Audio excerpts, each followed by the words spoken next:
Hey friends, if you wish to fix the issue where display connection might be limited is the error that you get, then please watch this video. I will guide you through the resolutions.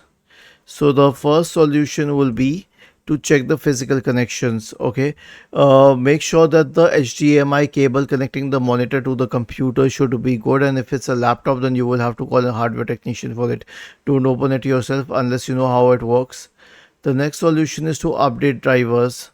Right click on the start button and select settings from the menu.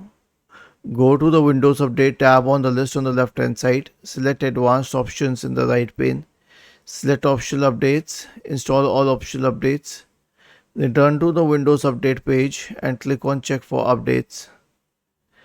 The last solution is clean boot.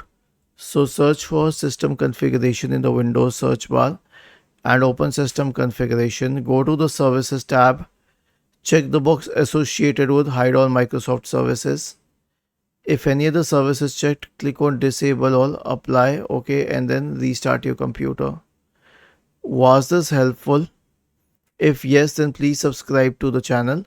If not, then let us know in the comment section of the video on how we could help you further. Thank you for watching this video and have a nice day.